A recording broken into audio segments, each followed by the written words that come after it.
2020. I think we're ready to kiss it goodbye. I can think of no better way than to decapitate this bottle in a ceremonial Sabrine episode. Now, that's a knife.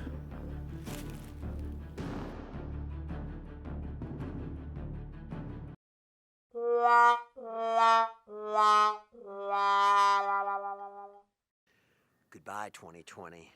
You really didn't give us that much.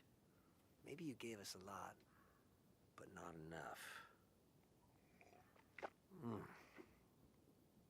Let's chat wine.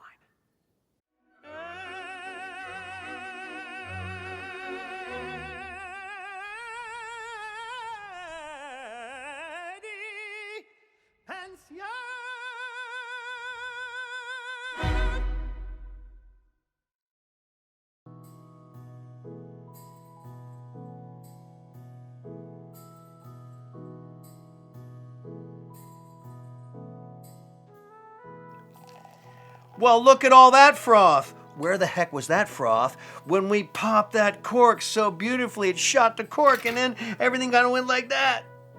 Kind of like 2020. We really had high hopes for 2020. But you know what? We still got us a nice little wine. We didn't overspend on the wine we were going to Sabre. And here we go.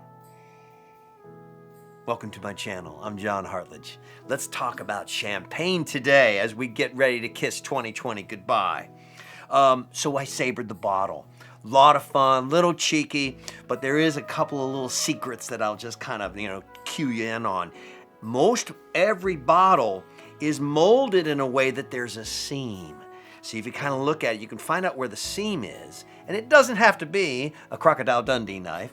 It could be a traditional saber, but the kick is you don't have to use the sharp part of the saber. You really want the blunt edge. So you could take just like an Oneida kitchen knife, as long as you have a nice blunt end of it, and you're gonna follow that seam right up the seam, and all you're doing is popping that ridge that's on the top of that bottle. You're popping that ridge, and the pressure of a wine that is fermented inside the bottle, because this is a second fermentation, and Cava Brut from Penedès, Spain, like our past, maybe 2 episodes ago, we did a whole episode on Segura Viudas Reserva.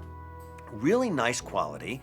Cava is actually fermented like real champagne in the bottle, and it makes a difference. It's not Charmat like a Prosecco, which has a little bit bigger bubble, but because it's fermented in the bottle, the pressure's a little higher, and there's a little more of a contained bubble. And maybe that's why, too, the bubble's a little more contained. I mean, I see some nice sparkle happening, but that's all you're doing. You're relying on the pressure that's in there to pop that bottle off. You're just giving it a kiss with that blunt edge of that saber or sword or kitchen knife. That's it. Now, the tradition started in the 1800s with the lieutenants of Napoleon Bonaparte.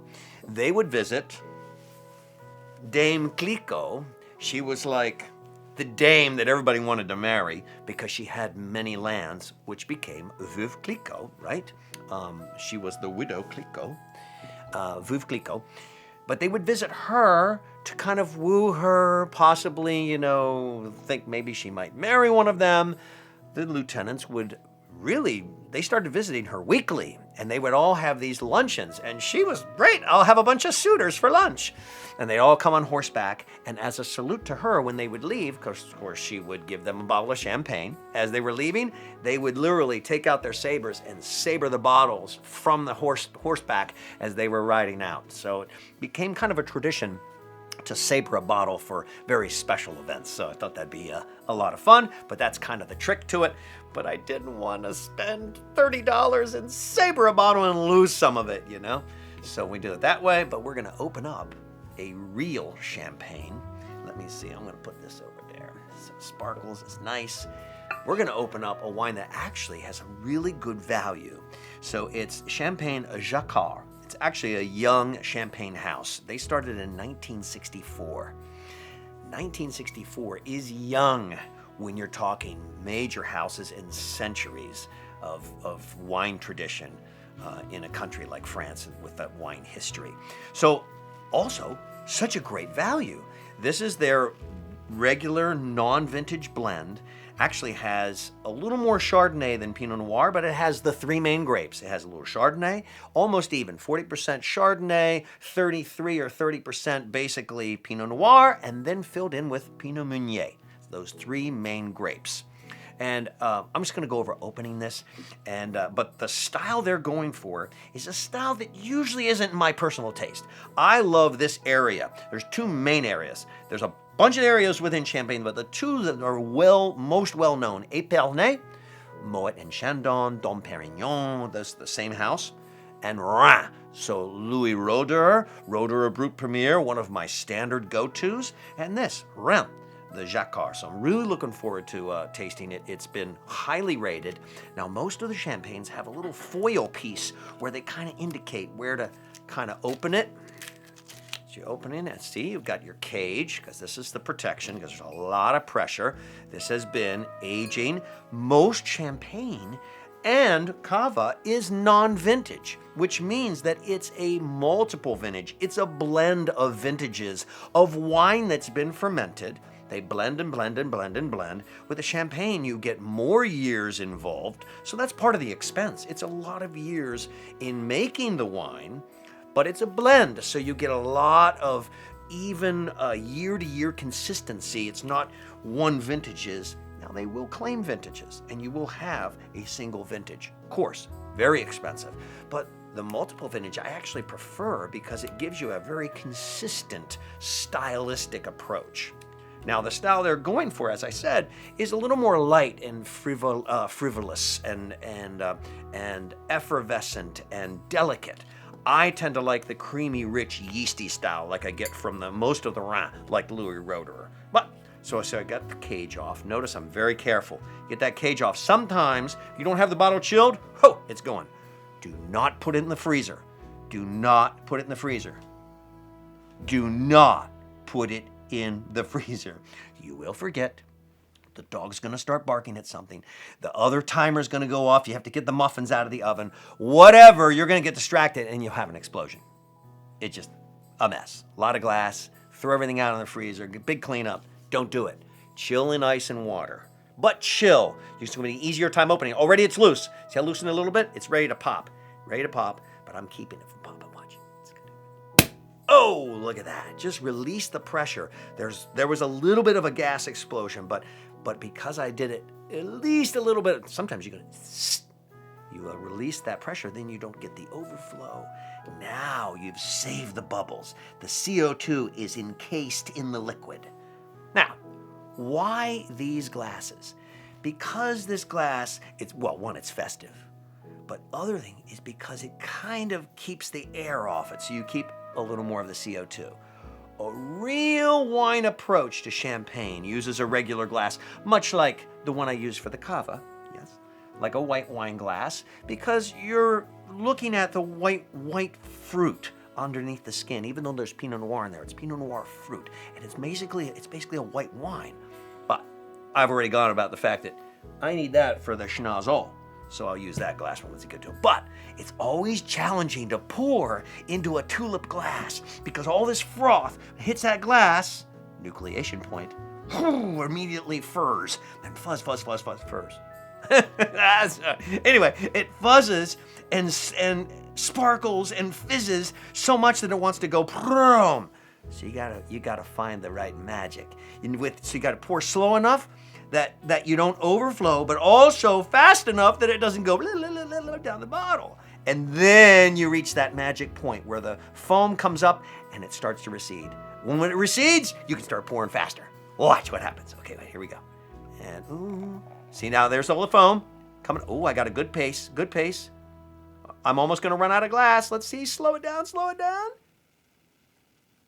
And yes, there we go. Now I can increase the pace of my pour. Oh my golly, in one take, the kid nailed that thing. That's what I'm talking about. Yes. Okay, so let's taste it. It's hard to kind of taste out of this. It's so festive, it's beautiful, and it just shimmers in the glass like that. But anyway. I can't really taste it as well because I can't get my nose in there. That's a small opening. That's a big nose. So, here we go. Ooh, that's citrusy, bright. Ooh, I get the meringue now. This is like lemon meringue. There's always going to be some kind of a pie or pastry kind of essence because of the yeast. A lot of yeast contact because you are fermenting inside the bottle. After you've fermented a wine, you put a wine in there, sugar and yeast. So it's in contact with that yeast. And then it gets turned slowly every day. They freeze it. Pop off the top, then put a cork on it with a little more sugar and yeast. So there's always going to be this bready kind of thing going on with real champagne because it is a story of yeast. Let's do this. That looks very pretty. Now we get the schnozzle in on it. We get a nice aromatic. Oh, that got me. Now wait. Oh, that's good. That's nice. Yeah. So this is a story of bread. Of cheese and bread, of blintz, cheese blintz, and those real nice kind of real dry, tangy peach, lemon meringue. Maybe a hint of butterscotch, but it doesn't go that heavy. This is exactly what the winery says they want to deliver, and it is so refreshing. But there's enough body that this could go with food. Now, like food, not just caviar or something, expensive little tiny bite that you need a magnifying glass to see what the heck you're going to put. Oh, spread a lot of it on a cracker, and then we can actually see it. No, but I digress. No, there's enough body there that this would be really nice with seafood. I could even see this with a chicken, coq au vin. This would be really nice with a chicken dish. Even swordfish a la like papaya salsa, almost like an island approach to a swordfish. Very nice, but it's the holiday season. It's the holiday. So I'm gonna have a little dark chocolate, white chocolate, peppermint bark. I think that'd be a nice little. So, very quality. $33? Are you kidding me? Usually on sale, we're talking $44 minimum. So I got a really good price. I decided to do this special, and I decided to do champagne. It has been a rough year.